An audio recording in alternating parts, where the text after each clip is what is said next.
Good morning, good morning. What's good? What's good? Holla, holla, holla. What is good? What is good, everybody?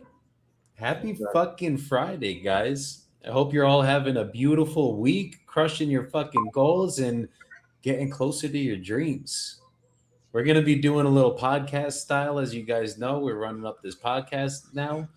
Get the fuck out of your comfort zone is the name. Make sure you guys keep tuning in. We'll be dropping value every single week. So make sure you guys get your asses out here. But let's start with Ross today because we got Jordan on the spotlight. So Rossi boy, how you doing today, my brother? I'm doing excellent. And when we do our intro, if you got kids in the room, you might want to mute it or you might want to put the volume down a little bit because we from Dirty Jersey, and Joey and I, our F-bombs are it's just a natural way of how we communicate. It's not to be offensive. It's just how we roll. But with that being said, it is a beautiful Friday here. I'm in downtown Phoenix, not seeing a speck of snow. And this is why I moved across the country. So it's days like these where the gratitude levels are 10 out of 10. How you boys doing? Phenomenal. Blessed. It's crazy. It's February 6th. I'm in Salt Lake City. There should be 3 feet of snow on the ground. However, I also don't see a single speck of snow, and it is set to reach 61 degrees this day. That's not right, but we're grateful for it because honestly, the snow can eat shit anyways. Nobody likes it except Joey because he thinks he can snowboard, and so that's why he likes the snow. But we're pretty good. Yeah, until he tears an ACL. Or no, not ACL, just fucking rips my shoulder out of the socket. But or that. Wouldn't be the first time. That's how it goes. Welcome to your 30s, brother. For real. We're getting old. How goes things in Medellin, Papa? Things are amazing out here, bro. Just been fucking grinding. We're going to get a car after this episode. So gonna go look at some cars, lock one in finally. The process here to get a car is a little ridiculous. I don't think we'll walk off the lot with it today because you have to do a credit check, which could take 2 days, maybe 5, maybe 10, in this fucking country. So we'll be getting that done. And then from there, we'll be back at it. Got the community call today at 5. So gotta get back for that. Let's go. Beautiful.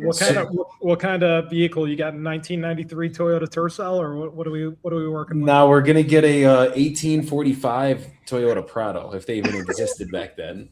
Oh, nice. 1845 is crazy. that is what we horse will be. And carriage. Yeah. Horse and carriage, literally. So today, guys, we are going to be going deep into the life of the nerdy guy right here, Jordan Holt. So we decided for the next 3 podcast episodes, I feel like you guys know us, but you don't know us. So the goal of this episode today is going to be learn more about Jordan, his backstory, his trauma, just go as deep as we physically can into everything and see what made the wealthy nerd, I don't know what the fuck IRL is, but IRL, the real wealthy nerd. So without further ado, Jordan, tell us about yourself. Let's hear your story a little bit. So if you want to start from the day you were born and bring it from there, I think that'd be pretty cool. Fuck, man. All right, let's do it. We'll start from ground zero. Born out here in Salt Lake County, Utah, back in April of 1992. Shout out my 90s babies. Born in Utah, never left Utah. Really, I've just kind of like grown up in a 50-mile radius of the hospital I was born at, as is common for most people out here in this region. But yeah, man, born out there, 92. Born to mama. She's great. And just mama, no papa. Not present at the hospital, not present for never. And early childhood, grew up, lived with mom and family. Kind of depends on the years that we're talking about, but mainly co-raised by my grandmother and 4 years later, mom has my little brother. And really, it was kind of just Jordan, little brother, mom, and grandma. Growing up, I've lived in Utah, born and raised here, was raised extremely religiously in the LDS religion. Um, I mean, we could get into all that. I'm sure we will at some point, but we'll just do a quick timeline here, quick overview. Very religious family, very big family. Love them all, love everybody, but didn't love the upbringing in terms of just the religion. And so, I don't know, 12, 13 years of age, found that didn't align with all of that, caused a lot of friction with family as a young teenager. And as I grew up, I kind of got more distance between that part of my life and started going out into the world and exploring everything else. What the hell else is out there? Who else can Jordan be? And yeah, I don't know.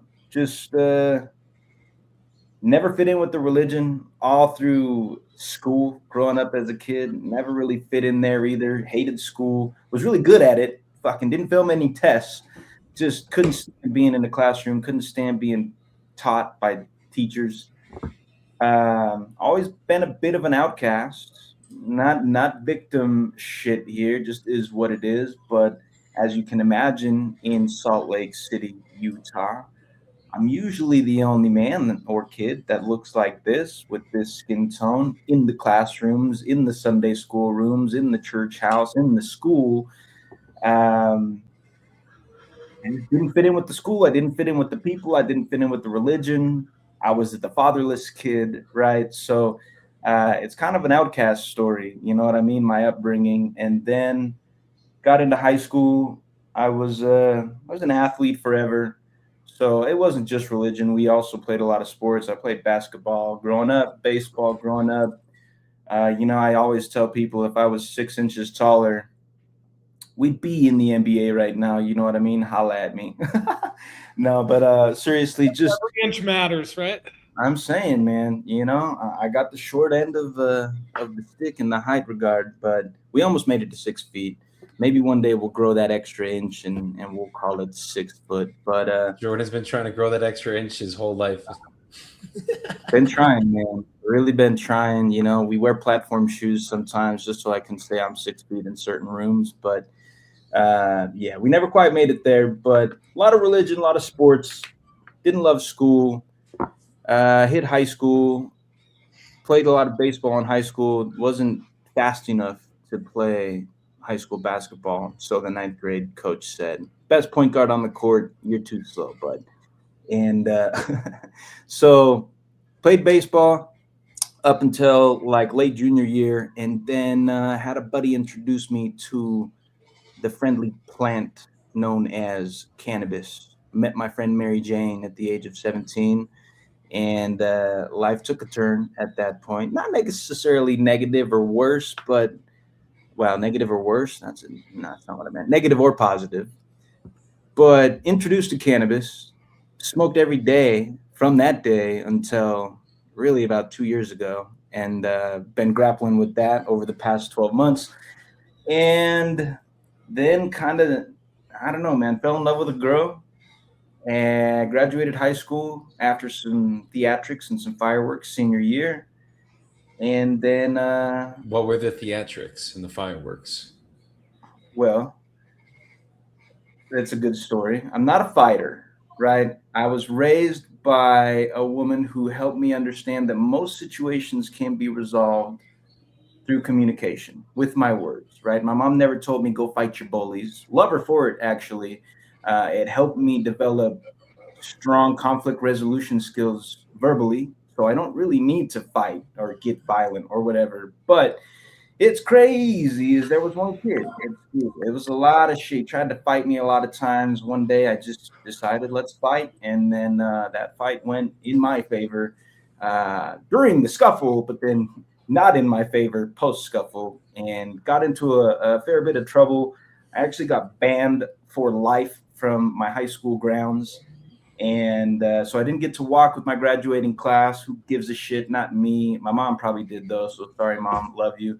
But I didn't get to walk with the graduating class, but still graduated high school because you got to do that. It's important for society.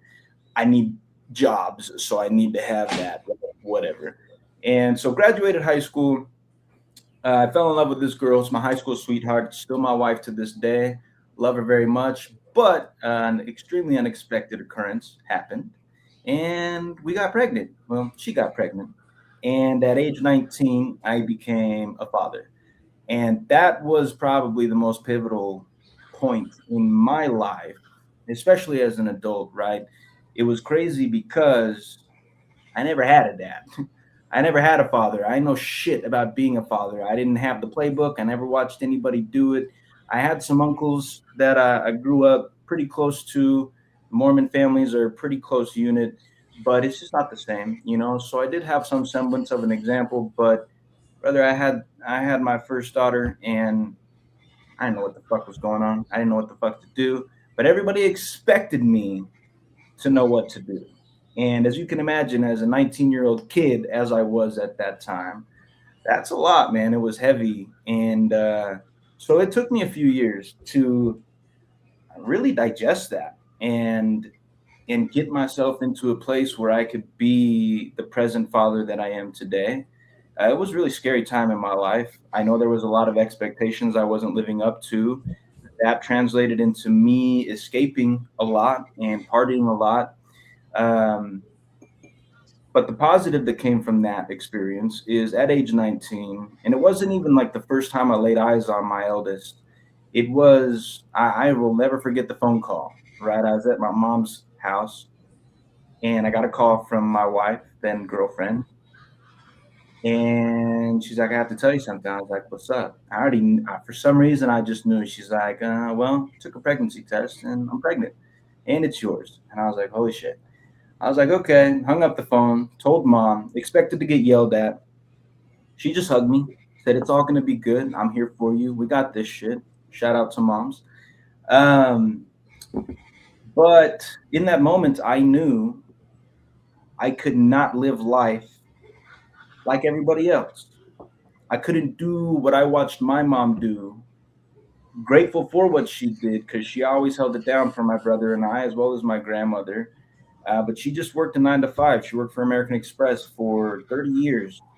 And I took up a lot of her time. We didn't get to connect as much as we wanted to, probably from the perspective of my brother and I as kids. She was busy a lot. Bills were always paid. We always had a roof over our head. We always had food on our table and clothes to wear to school. So like we had everything we needed. We didn't often have everything we wanted. And the moment I heard that I was about to be a father, I knew I had to do something different for my kids.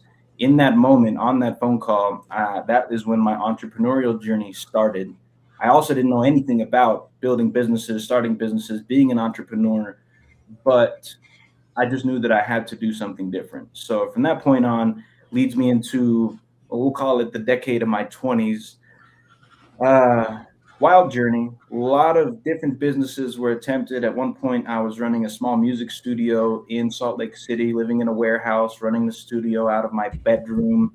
Fun times, a lot of partying, but I loved making music. Was never really great at it, but it was fun. I met a lot of cool people, well, during that time in my life anyways. But that evolved into me starting a hip hop group, and it was fun. I kind of managed them, got them on stages. We did shows, and that translated into me getting into the club scene and the nightlife scene in Salt Lake City. Once I became 21, I actually landed a job as a manager at a nightclub, and that translated into a couple of years of me kind of managing nightclubs, and that translated into me throwing events and this type of stuff.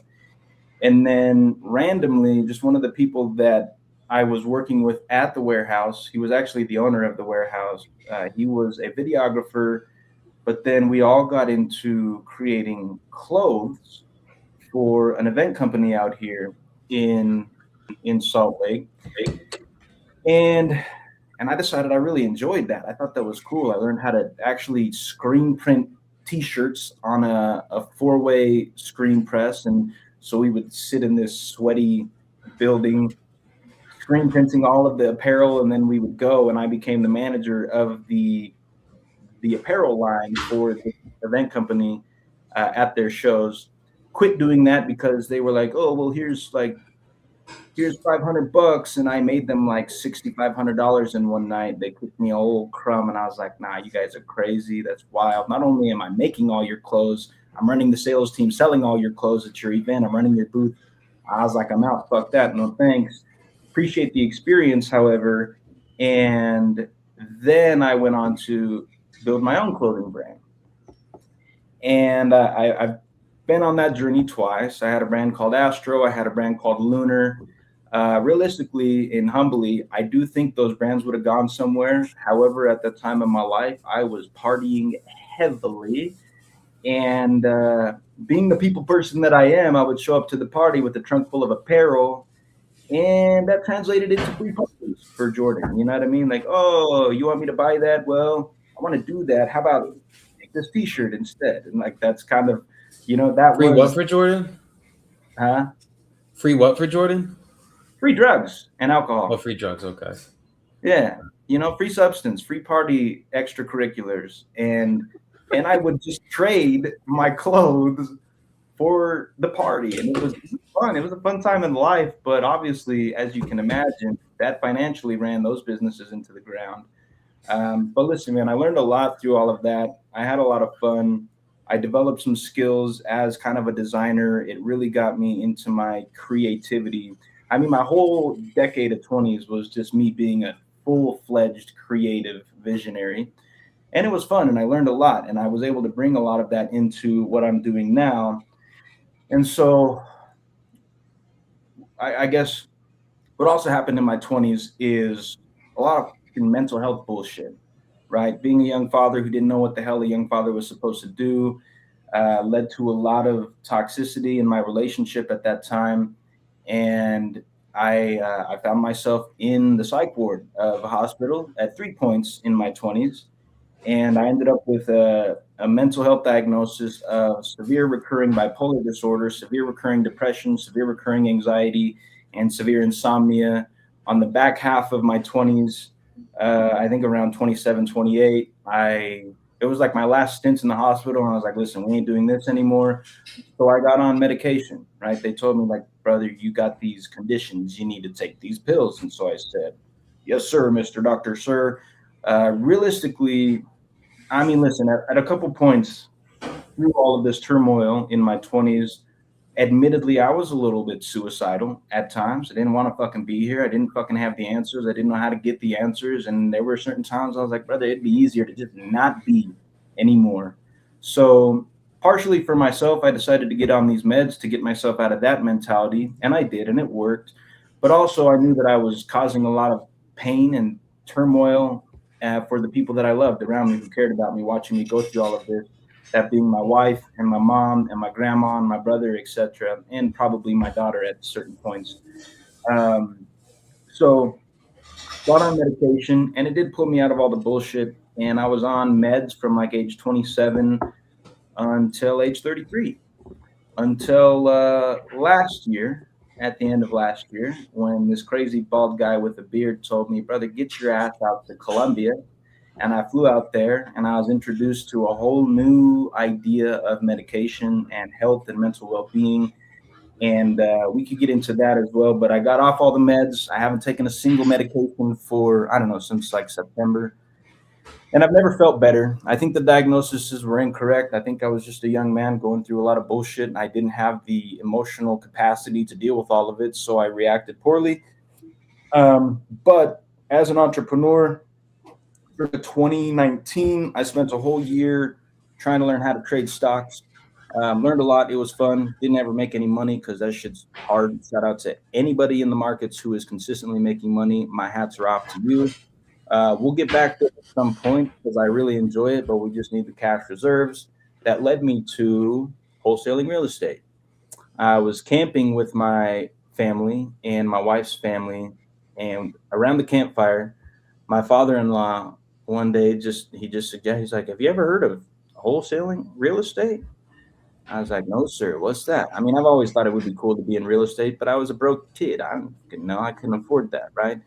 he told me about what real estate wholesaling is, and I was like, no shot, dude, you're tripping. Like, I mean, I know you're a smart, wealthy man. There's no way that's real. So then I went and bought some books, and I read a couple of books on wholesaling, and then I got into some communities on Facebook, met some people, got some direction, closed my first deal, proof of concept acquired, and we never looked back. 5.5 years later, here we are. And yeah, there we go. Boom. 22-minute brief overview of the life of Jordan Holt. So we're going to get deep now. Let's go. Why don't we start with this? Thank you. Thank you for sharing 100%. You're welcome. Thank you for listening. That's a lot. That's a lot. You can kind of see, obviously life is kind of like a EKG, all the zigzags, right? Ups and downs in the middle. So hearing that story out, I can see why all that shaped who you are today. Yeah. Like big time. Because when you like things like that, that's the more troubling your past is, the better and bigger of a man you will be in the future. And that goes for now, and that goes for 20 years from now, right? All the struggles that you're facing with right, the same thing's going to repeat, just in a greater and more significant way. Yeah. Thank you. I got you. And thank you for that appreciation. Yeah. It's nice to be seen once in a while. I think we all need it. But yeah, no, truly, I think I agree. The more troubled the past is, as long as you learn the lessons that life is trying to teach you through all of that, I do think you can become stronger for it, and then go ahead and share that light and help people who are also experiencing those same struggles. That is the goal. 100%. 100%. They say the depth of your struggle will determine the height of your success. So obviously, from growing up way back then, no father figure in your life, there were things that you had to adapt. There's things I'm sure your mom had to adapt to. Bringing it into the future with all the Mormonism and everything you went through with that, being the only black kid in an all-white area, that can't be fucking easy. There were points in my life where I was one of the only white kids in an all-black area, so I get it. And I fully understand what you went through with that in a couple points of my life. And then also, just obviously, I mean, I think, let me ask you this, Jordan. What do you think was the biggest, obviously you said having your first kid was one of the biggest turning points, right? Or one of the biggest shifts in your life. Do you think there were any other points along that way that were a huge turning point in your life? Or maybe what, other than having the kid, what happened that kind of elevated you or kind of made you have to turn things around in a big way? Man, that's a good question. I really don't think any of that. I mean, it's probably post first kid, right? That's when the elevation and the growth really started happening after I got through a lot of the bullshit. I would say attempting entrepreneurship in the face of every single person that I love telling me, not that you suck and you're an idiot, but like, go get a real fucking job, dude. You know, stop, like, give it up, man. It's not working. You can't do it. You can't hack it. You don't have the mentality for it. You don't have the work ethic. And I spent a lot of years powering forward in the face of all of that. And I mean, listen, the people that I love deeply. So that was hard. And I think that was another pivotal thing for me, was just remaining on this path and staying consistent, even when everybody around me was doubting me. A lot of failed businesses, a lot of failed ventures. And every time there was a failure, you know, it's like people were loud about it. I was told about it every single time. Like, yeah, you're a failure, so go get a job. And it's like, dude, I can't. I won't, actually. I'm not an employee. It's not how I was made by God. I'm not made like that. I'm not better or worse than anybody. I'm just different in that way. And so I built an incredible base of resilience, and I donned this armor about me. I don't give a fuck at this point who doubts me or what the doubts are. Doesn't matter. So failing for almost a whole decade after the pivotal point of becoming a father was, I mean, it's like a whole decade worth of pivotal moments of failures and continuing to power through and move forward anyways. And then I started my real estate journey.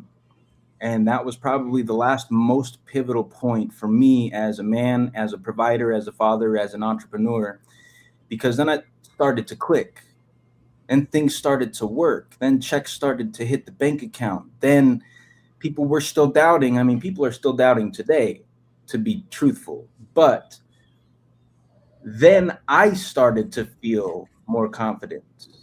And it's like at the whole time in my 20s, I was like, are they right? Might they be onto something? Might I be insane? Might I actually be crazy to think that I could do all of this? And then I found wholesaling and I started earning money and I started actually financially contributing to my family. And then it was like there was a small voice in my head that said, nah, bro, like everything you've been feeling, yeah, you're justified in that. And that voice just got louder and louder and louder as I began to become more confident and more successful. And then I met some fucking people along my wholesaling journey, right? I got burned a few times along this path. We don't need to get into all of that specifics, but there's some places I went, some people I met. I deployed some capital with some people, and I lost it all, right? I spent about $15,000 to join a community and a service, and then that community was shut down 3 months after I deployed that money, and I didn't have it to deploy. And through that, I lost all of it. But then I met Joseph Dillow, right? And it was worth it, every single penny, because I didn't learn anything from that community. I didn't get anywhere with those services, but I did meet somebody who changed the entire momentum of my fucking life, my entire trajectory. And I'm gonna get emotional on this episode, just so y'all know. Oh, we're gonna bring it out of you. That's the point of going deep today. Yeah, but that was the last pivotal point for me that set me on the new trajectory that I'm on, that I know is the final trajectory that I'm gonna get where I've been trying to go since I was 19 and I got that phone call. Got you. Who would you say along that trajectory with a doubt, which one would you say hurt the most? And then how did you deal with that? Three people come to mind instantly. The first being mom. And mom is fully on board and fully supportive now, but it wasn't always like that. And you can't blame her for it because she's my mom and she wants to see the best for me. But then I brought a kid into the world, so she also wants to see the best for that child.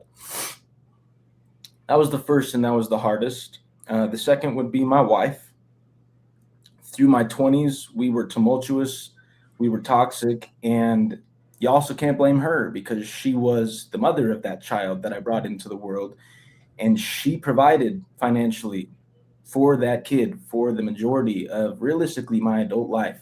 We're getting on to the tail end of that and that's changing. But I mean, that was the woman I love. And it sucked when there was doubt there. I wanted her just to believe I was going to succeed no matter what. But I understand her perspective and I get why it was hard to get there because I wasn't the person I needed to be to do all the things I was saying I was going to do yet. I hadn't grown enough in all the ways. So can't blame her. And then crazy enough, man, the third and final person was my father-in-law, her stepfather. It's just somebody I looked up to as a businessman, as a man, as a father. Until very recently, that opinion mattered a lot to me, and I didn't even realize that it did. But yeah, those would be the three people. Those are the doubts that probably spoke the loudest in my mind and were the hardest voices for me to overcome, for sure. Oh, yeah. And then how would you say, I mean, it sounds like for your wife and your mom, you understood it, right? Did you understand it in that moment when the doubt came? Or did it was that kind of how you dealt with it? Like you processed it by understanding why they were doubting you in those moments?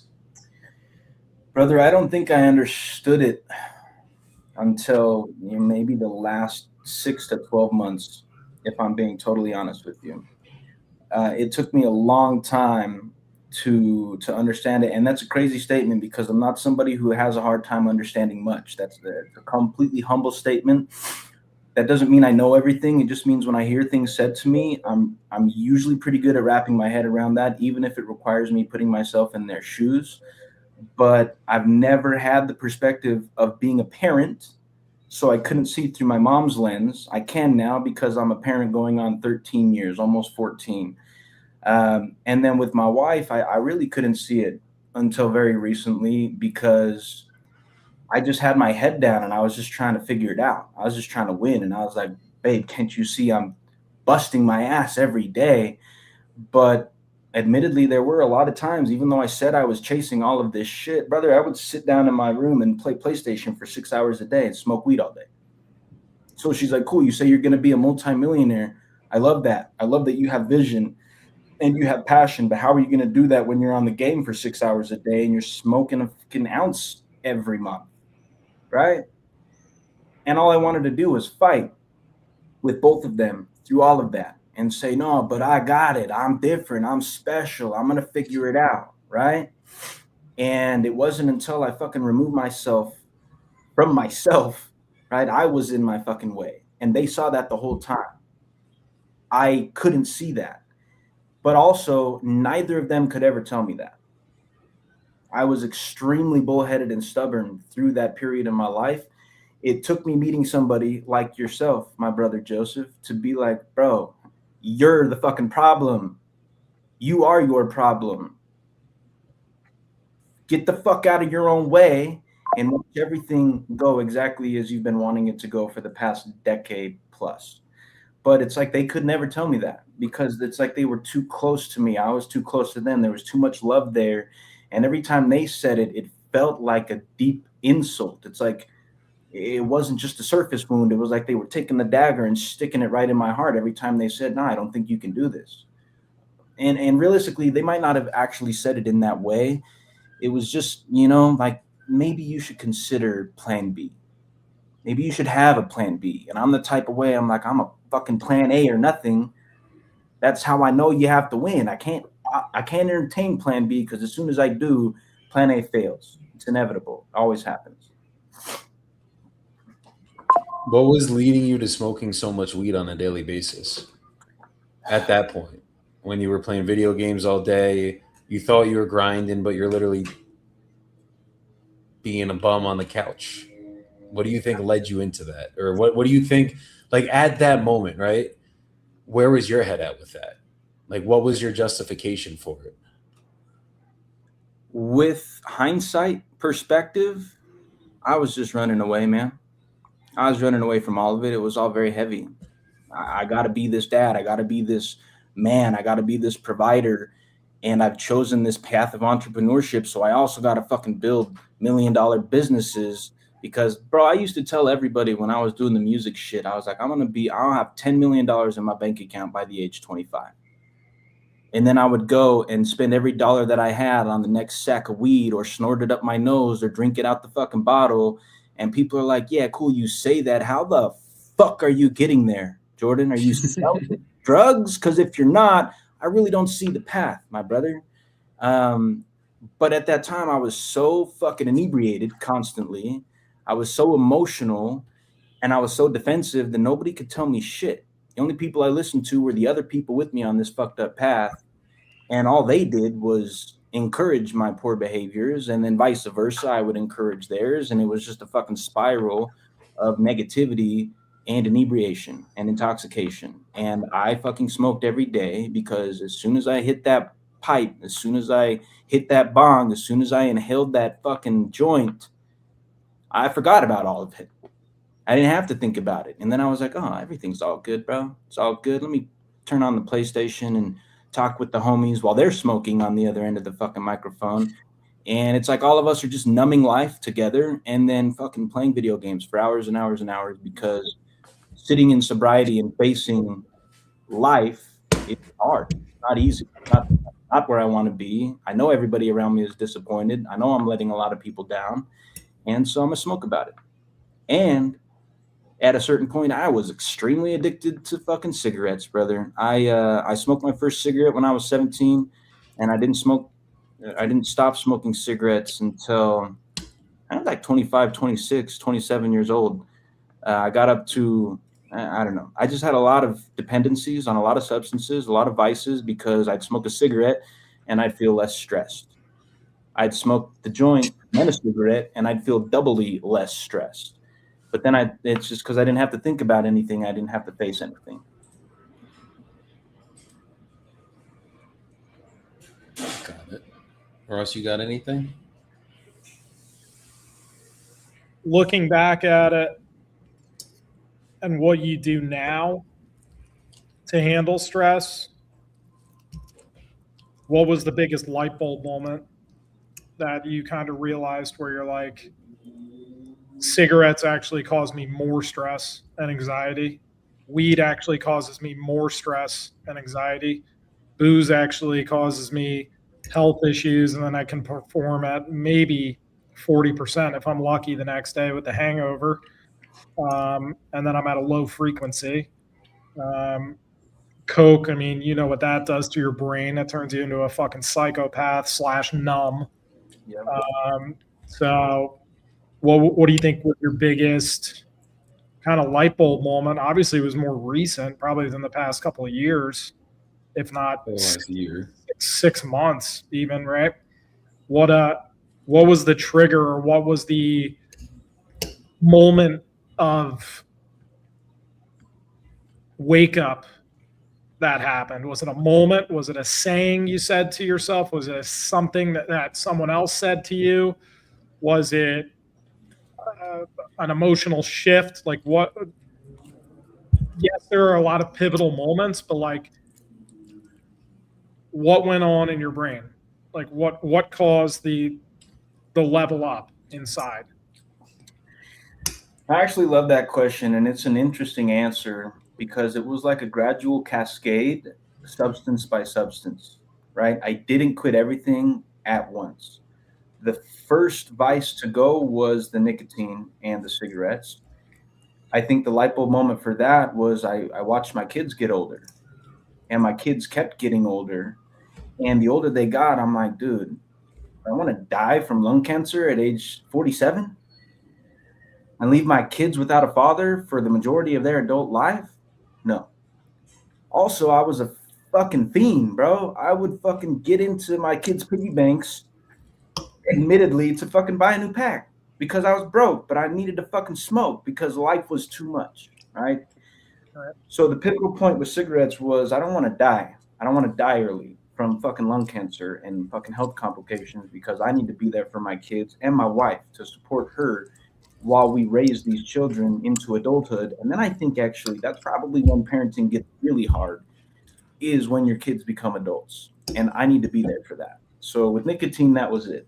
With cocaine, man, that was a short-lived vice, but it was probably the most intense vice during that short period. I got very close to the supplier, right? So it was basically a free substance for me. I was running the clubs. I could get anybody into any club for free.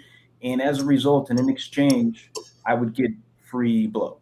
And I got to a point, and I remember this conversation as well. The pivotal moment was when I called my wife one night. We were not together at the time. We were separated. And I said, yo, I think I'm getting addicted to cocaine. And I'm scared. That's scary because I know if I literally go one more day down this path, I might not ever be able to come back.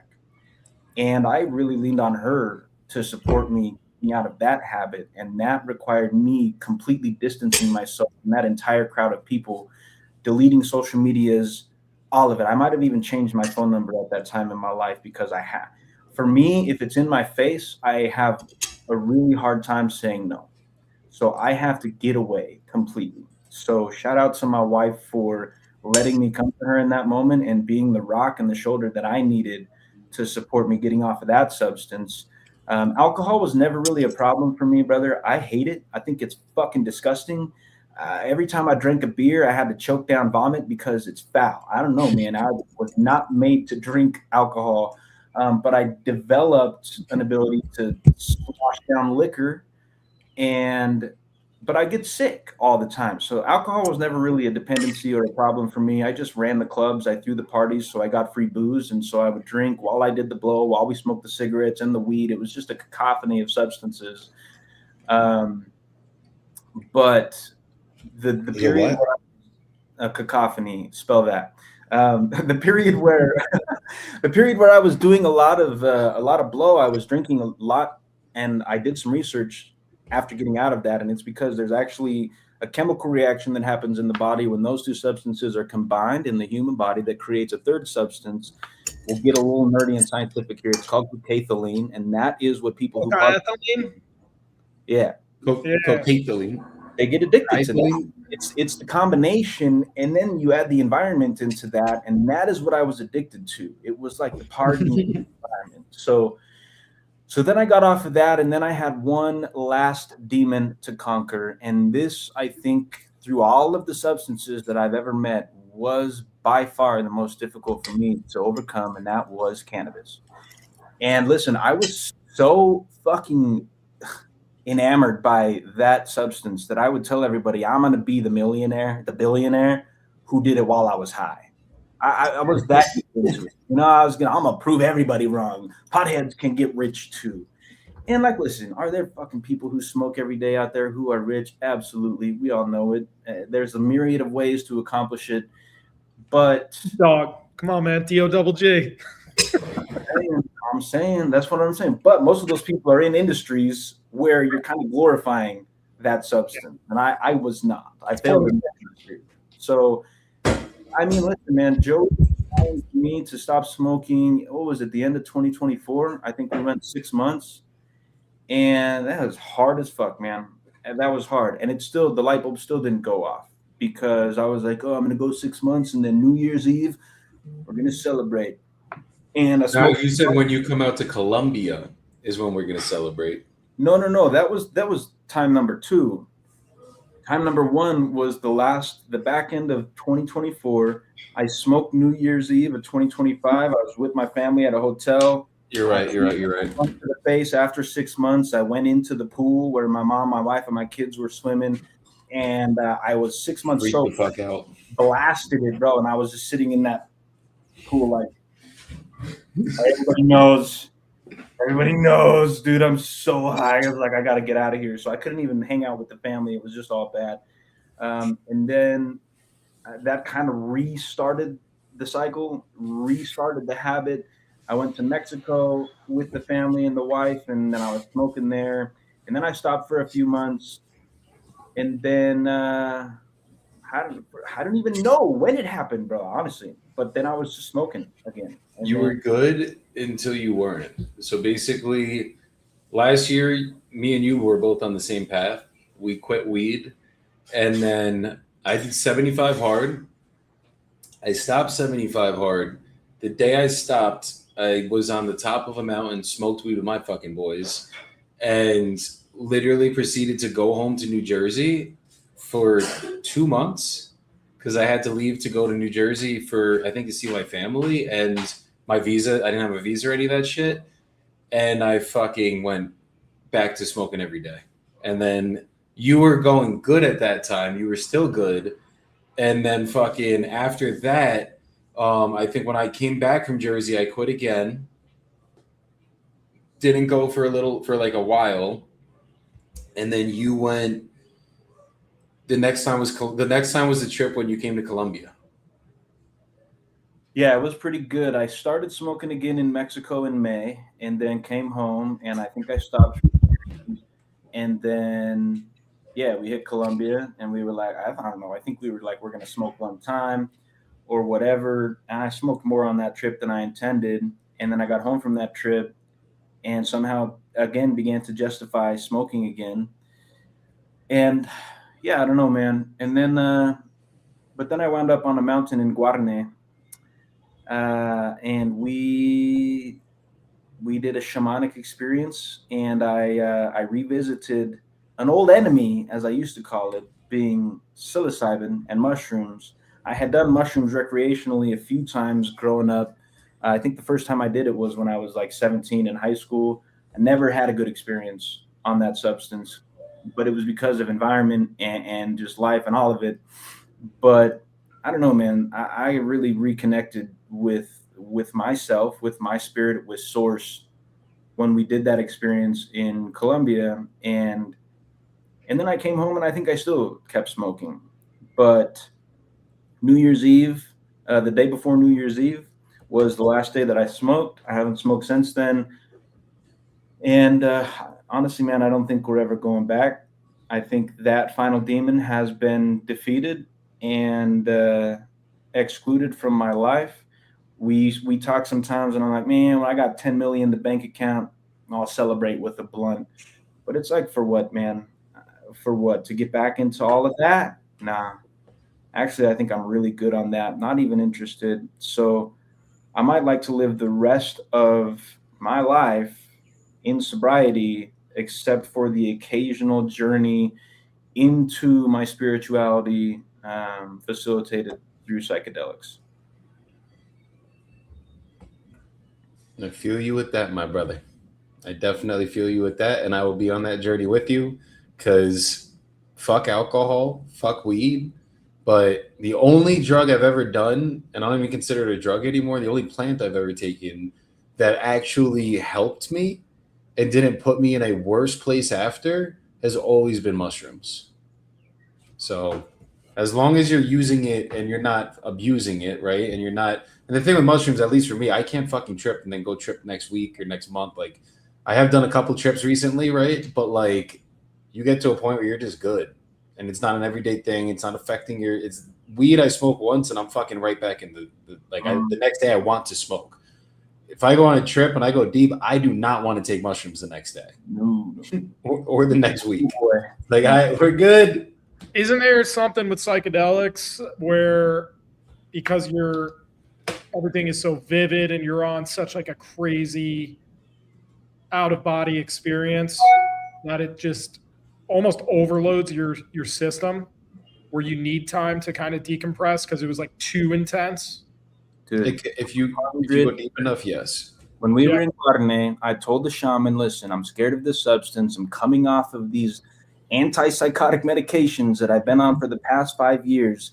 I can't go crazy here. And she's like, oh, don't worry. We'll give you a little bit. Liar. She gave me a lot. She gave us all equal amounts. And like, I was, dude, straight up 6 hours gone. And came back that like, whew, thank God we're back to reality. We went and ate some fucking delicious, probably the best pizza I've ever tasted in my entire life. And yeah, there's no way I could have gone back there. I couldn't. It was too much. I needed literal time to process everything that I experienced and everything that I felt and everything that I went through, everything that I realized. And there was so many things that I wanted to go forth and implement into my life. I needed time for all of that. The idea of like doing that again that following weekend is not only crazy to think about, it's actually a little bit frightening. I mean, it's too much. I don't know that my brain has the capacity to handle all of that so frequently. Yeah. And every time that you go on a psychedelic trip, it connects neural pathways. So it actually makes you smarter, which is the craziest thing. Like, you smoke weed, you do not get smarter. I'm sorry. I don't care how creative you think it gets you. It literally, you're suppressing your thoughts is what weed does. Yeah, so, you go full retard. You're just like kind of like dumb. How was I when you saw me in person and I was absolutely stoned, Ross? It's similar to when I'm high. It's like we just don't. We just melt in our chair and we don't really fucking talk much. Like, our personality goes away. You're just kind of like. I'm just like 100% diminishes everything about you by like 20 to 30%. It's lame.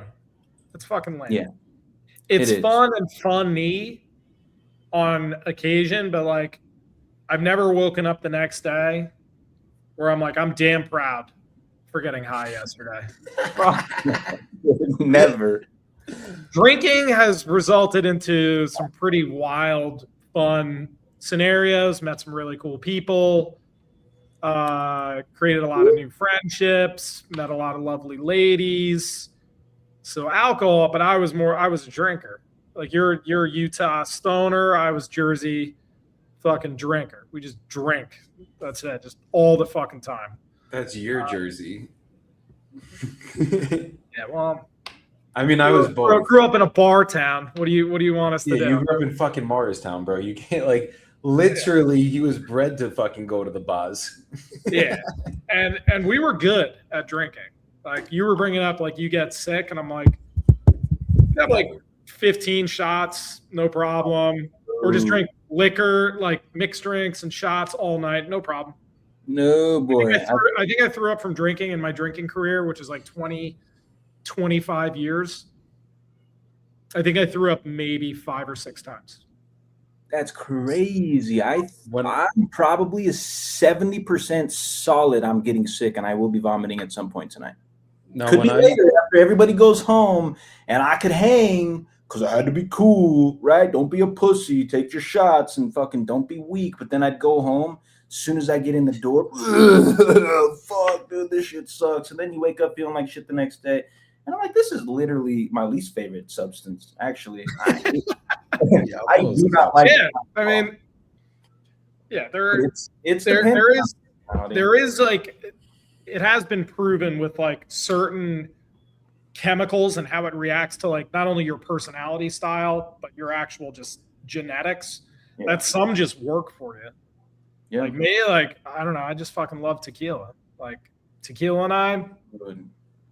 The one thing I will say though with alcohol, that is the one substance that we are not meant to digest. No, it ruins all your organs, your brain. It is so bad for your body, and that's why, like, look, me when I'm drunk, Ross. If you knew the fun Joey, the old Joey that when we do my podcast episode, you guys will get to know a little bit.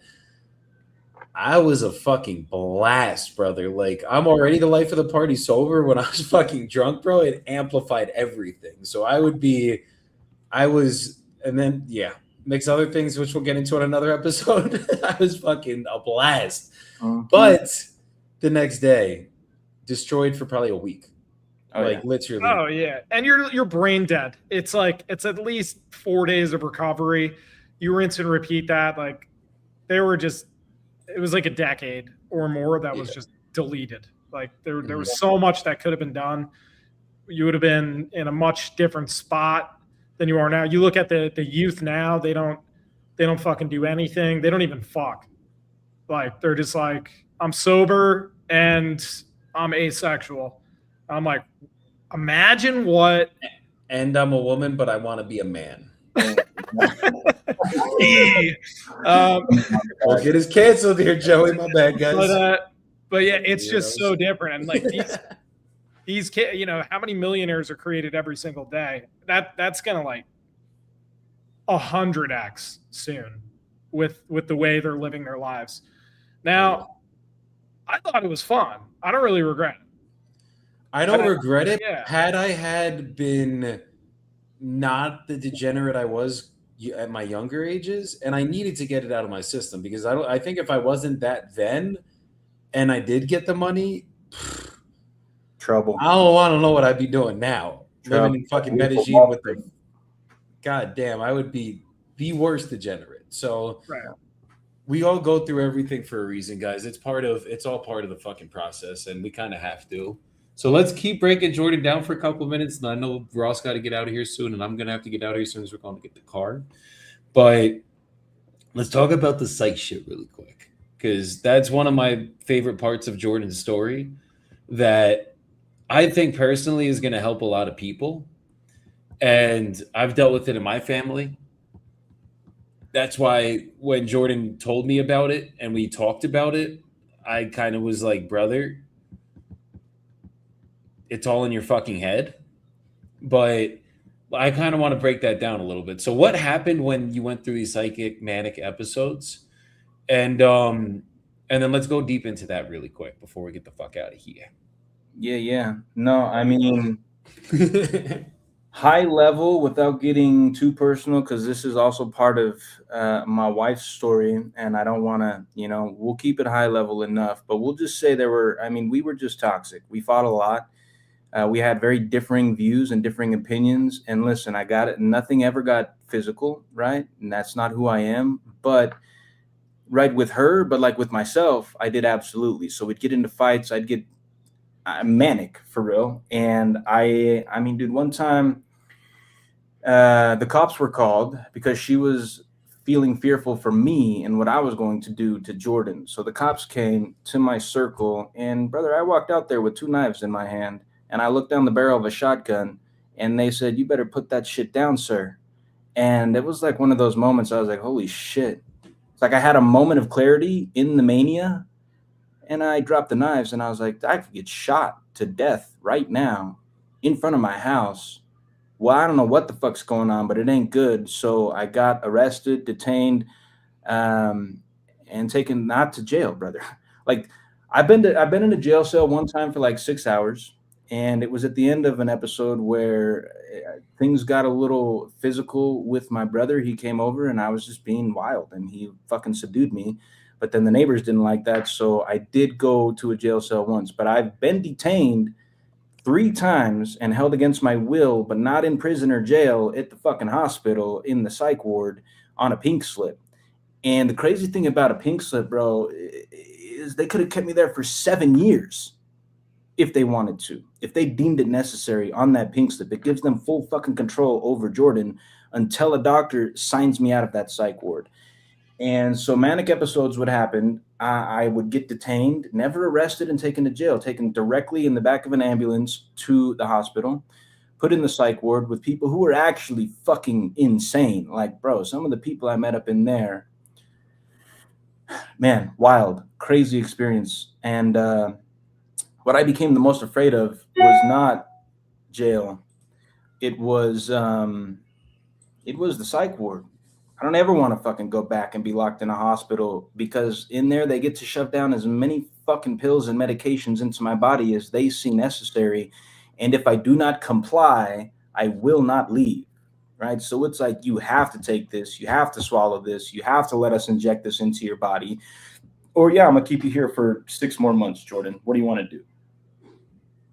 Well, doc, I'll take the pills. Fuck. I'm not going to be here for 6 months. I was also addicted to cigarettes at a lot of those times, and I couldn't even smoke. Couldn't leave the fucking floor that I was locked into. It was awful, bro. So mania is an interesting place to be. It's just completely out of control. My emotions overcame my ability to control my actions. And yeah, man, landed me in the hospital a couple of times, landed me with some serious diagnoses, landed me on some serious medications. I mean, still to this day, we're working on this, but I still got to sign a form and have my doctor sign a form every fucking year to say that I'm not too crazy to drive my vehicle, right? Like, my mental health deteriorated so much that I wound up in that serious situation that has plagued me for years and years and years. But the crazy thing is, until I met you, brother, nobody told me, like, nah, it probably is just mental. I don't think you're fucking bipolar. And I'm like, yeah, you're not a doctor though, right? But then we met a person who knows a lot about health and mental health. And he assessed me and he says, no, you're not bipolar, son. You're not crazy at all. You were just a young man going through turmoil, and you didn't know how to process it, and you didn't know how to handle it. And nobody around you had the tools that were necessary to help you get through it. So therefore, you ended up in the hospital and you ended up on medication that you didn't need. However, it did help at the time. And I do think I subscribe that I needed that at that time, for sure. Long term, definitely not. But I was just so fucking wrecked mentally. My mental health was so terrible. My self-image was so bad that I needed medication to calm down my nervous system for long enough for me to like see the light and get back in touch with like who I was as a kid before all of the fucking craziness and all the fucking emotions and all of the expectations overwhelmed me. Would you say that I know you're saying, like, I you know me, I'm a huge believer everything happens for a reason, right? So obviously you were meant to go through the meds, you're meant to go through that time period, everything else. But obviously we don't have to go too personal on the wife's side, right? But like in those moments, were you sober when you went through those manic episodes? Were you fucked up? Where were you at? You know, it's crazy. That's a wild question. That's a good question. I was not. Every time I went into full blown mania, I was drunk. And I've just spent the last hour telling you how much I fucking hate alcohol. It was this weird mechanism where my emotions would get so fucking high. I would be so upset, so angry, so lost in the fucking grief. Then I would find a bottle of liquor and I would pound it. And then I'm fucked up. So not only are my emotions unregulated and out of control, now I'm completely intoxicated and inebriated and just fucking drunk. And so I'm not thinking, not even clearly, I'm not thinking at all. There's no rational thoughts going through my brain in those moments. This is another reason I really, really, really fucking hate alcohol, is because I don't think it matters who you are. If you drink too much and your emotions are too high, things will happen that you would never do in a sober mindset. I'm not a fucking suicidal person. I fucking love life, bro. I love everything about it, even when it's hard, dude. Straight up, I do. But in those moments, because I drank, it's like I purposefully drank enough. This is valid. These thoughts happen. I would drink so much to be able to justify the idea of like maybe I just want to die. I had to drink a lot in order to get into that mindset. And then once I got there, it was like, yeah, okay, now we're here. But now I'm just drunk. It's the alcohol talking. But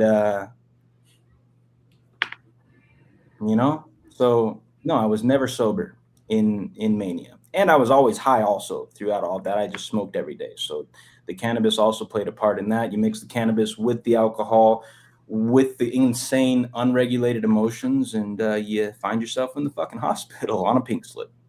Was there blow in the mix too in those episodes?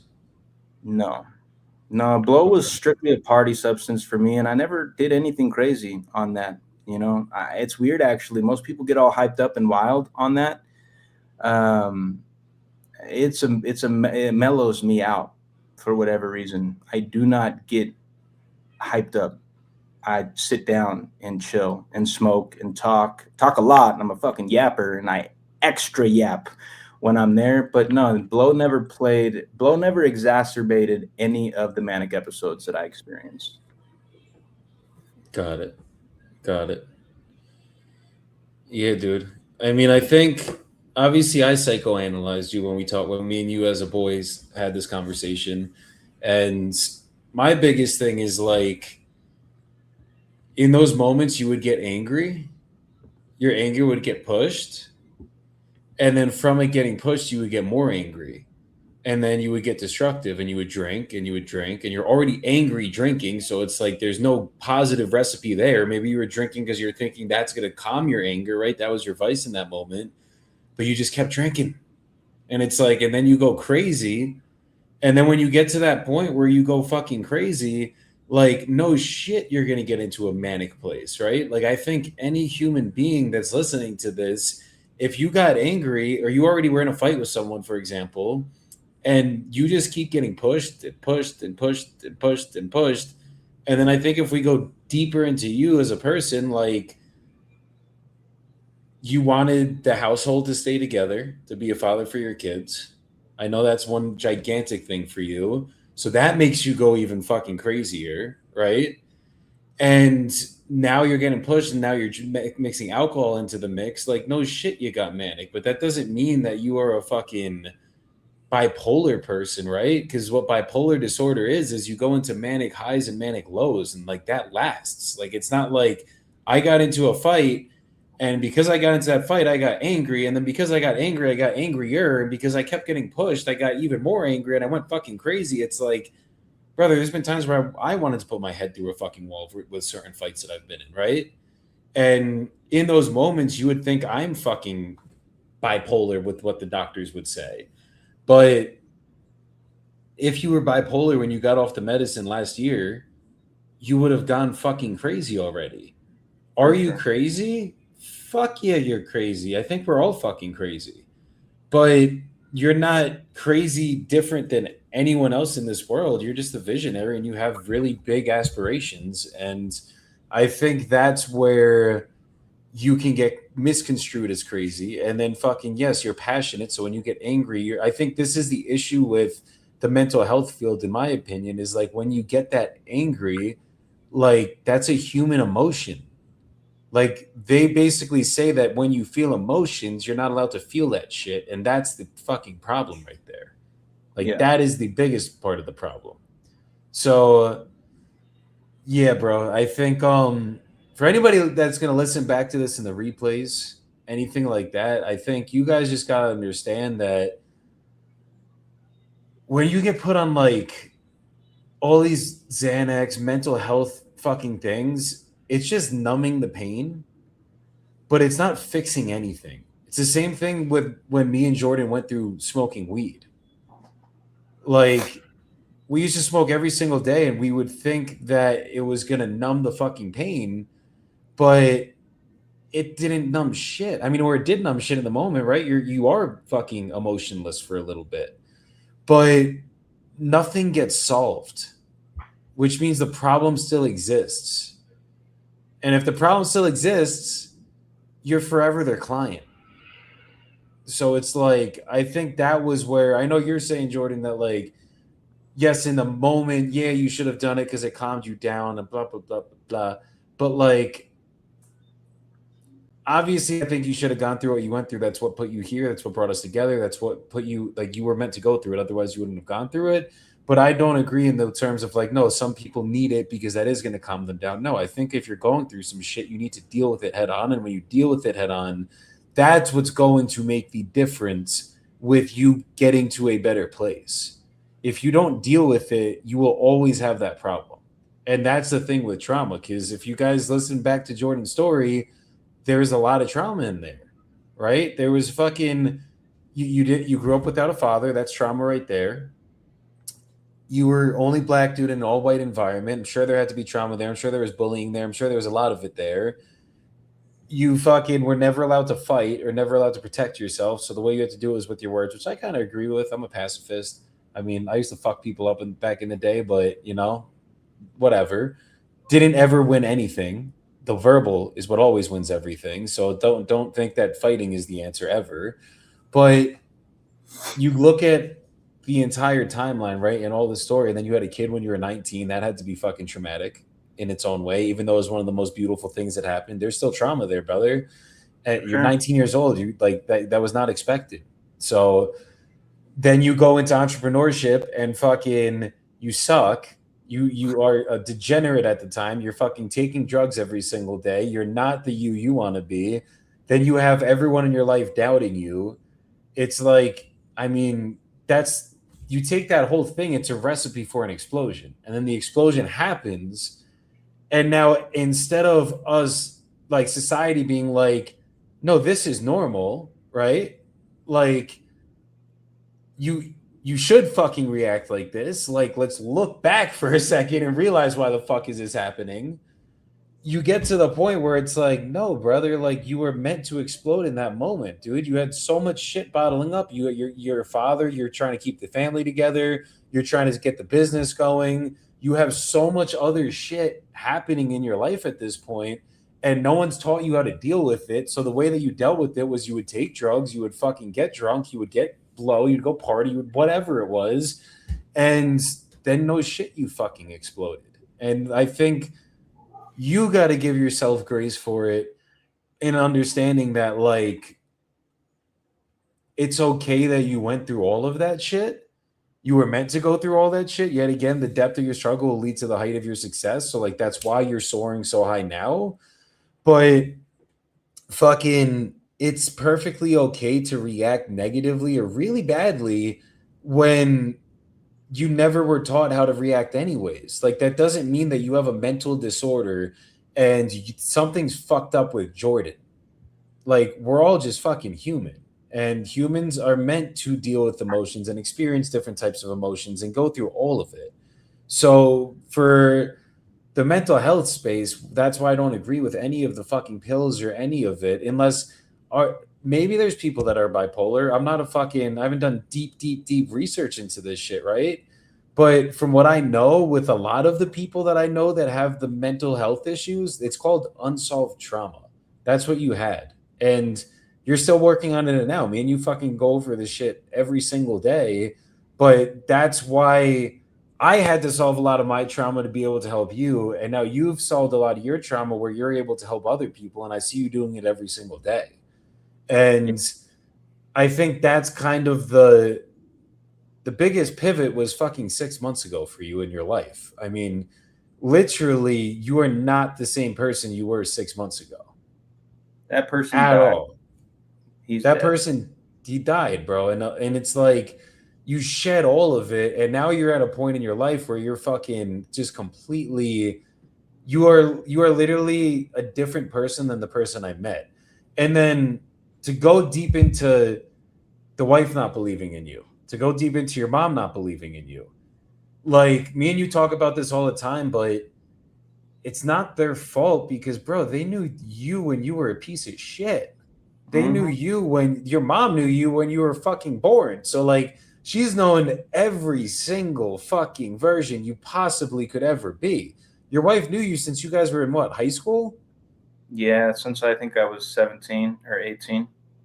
So it's like, it's not her fault that she's still coming around to understanding where Jordan's going through the process because, brother, you were smoking weed playing video games a month ago.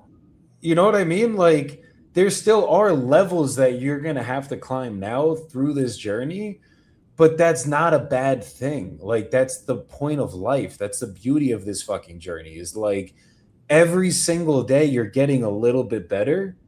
And by you having this fucking growth, it is literally getting you to be the leader that you're meant to be, the father that you were meant to be, the husband that you were meant to be, the friend that you were meant to be. And now it's coming out in many different ways. So there's going to be, it's like interest rates, brother. There's fucking lag times in life. Like, the only reason that my wife believes in me is because when I met her, I was already in a very high version of myself. And even today, I'm a different version of who I was when she met me 2 years ago, right? So it's like, and even still, we have conversations where she has to come around to believe in everything I'm doing. But all I got to say to you, brother, is I'm super proud of where the fuck you've gone, where you've came. Because the person I met 2 years ago, when we first met, or 3 years ago by now, I don't even fucking remember. You know, I'm bad with time. But that person was nowhere near the man you are today. And there's no way that I could have been with that person on a podcast, fucking talking about this shit, diving into this stuff, doing business together, fucking scaling businesses side by side. Like, there's no way. There's no way. But now you've come to the point where there is a fucking way, and it's fucking dope. Yeah, brother. I appreciate it, and yeah, you've been extremely helpful to me, and I'm just so grateful for you. I tell you, probably not enough though, but I thank God for giving me a friend that quickly turned into a brother that I have just needed for a long time, who could just look me in the face and tell me the truth. And listen, man, I know I've been through a lot of trauma, a lot of bullshit, a lot of grief, all of it. But now that I have this perspective, I know why I had to go through all of that. And it is because now I am a warrior for God, the universe, whatever you believe in. I hold the sword every day, and I'm going forth into battle to share my light and help as many people who can relate to my struggles as I possibly can. And I pray every morning in my meditation, and I ask God, I've got your sword. I am your warrior, and I'm going to go do it. All I ask from you is please wrap me with your armor so that when I get attacked, I do not falter and I can continue marching forth, because there's going to be a lot of boys, young men, teenagers, whatever, who are growing up without a dad right now. And it's crazy. This is something I got to shout out my little brother for this for a second, as he realized this before I did. He got to this realization earlier than me. And I mean, we had different dads. His dad also was non-existent, not in the picture. And he realized, and what I've realized now is there's going to be a lot of young people who I can help get through that. And in the terms of mental health and being a young parent, there's going to be millions of people who go through that shit. And I am now equipped to help them if I can. If they want to listen to me and hear my story, I don't have all the fucking answers, man, and I will never claim to. I'm so far from perfect. I just couldn't even express it adequately. But I know now that my job and my purpose on this planet, in this life, is to go and help as many people who are experiencing what I went through as I can. Because that's what life is all about, bro. We got to get through our struggles and we got to turn around and we got to extend a hand to everybody else who's willing to take it, who we can help through that shit. Because maybe I could cut somebody's timeline into half of what mine was to get through all of it. And if I can do that to even one person in life on the planet, I succeeded at my purpose here. So I don't regret any of it. I am grateful for all of it. It was hard, so hard at times. I felt like I should probably just not be here anymore. But I'm glad I fought through it. I'm glad I met who I needed to along the way. I'm grateful for my mom. I'm grateful for my wife. I'm grateful for everybody who's stuck here through the bullshit. And because now I think I'm at a place where, I mean, brother, we're not even close to the end destination, but I think I feel confident that I'm out of the shit. And now I can start to truly build from a new foundation, and I can go and help as many people as possible. And that's just what I'm going to do every day for the rest of my life, my brother. 100%. 100%. And I think that's why God put us through all these fucking battles, brother. I always am a firm believer in God doesn't give you a battle you can't handle. So that's why you've gone through it. That's why I've gone through it. On the next episode, we're going to be doing Ross. And then on the third one, we're going to be doing me. So you guys will hear a lot more about our lives as well. But yeah, bro, it's just dope seeing the journey, and me and you share the same purpose. And I think that's why fucking me and you can align so well. It's just, we know what we're here for. We know what we're meant to do. And every fucking day that we can work towards that and do it, it's just going to be a more fucking beautiful thing. And then what's going to follow from it is it's just the utility of it. Life would be boring if all we did was just make money and that was it. Like, super fucking boring. But even just helping you, brother, seeing the fucking growth with you. I mean, we talk about this shit all the time, but just seeing it and being a part of it and being able to fucking like dive into this and then getting you off those fucking meds, and now you're not numb to anything anymore. And now you can fucking actually live your life. That shit's fucking huge for me. Cause like that shit, I just love seeing it, brother. Now you literally probably are one of my closest fucking boys there is on this earth right now. And that's why we're able to fucking do what we're doing. We're fucking in alignment. So everyone fucking listen to this. First of all, Jordan, thank you for going deep. Because it does take a lot to go into this stuff. I mean, guys, he literally is going through it every single day. You guys see the happy craziness we are up here on the lives. But I wanted to go deep into all of our lives right now so you guys could really understand who we are, what makes us function the way we do, and then hopefully see how we can help you guys if you need it. You know, let us be there for you guys too, because fucking that's part of our mission now is to help as many people in the wholesaling space, in the entrepreneur space, and just in life that we physically can. So obviously, we got someone was in the comments said we have one viewer. What's good? Cool. We're here to help as many people as we can, guys. That's why we're up here. So, Jordan, I gotta go buy a car, brother. It's time. Yeah, go do it, Papa. I appreciate you. I think this was a great idea.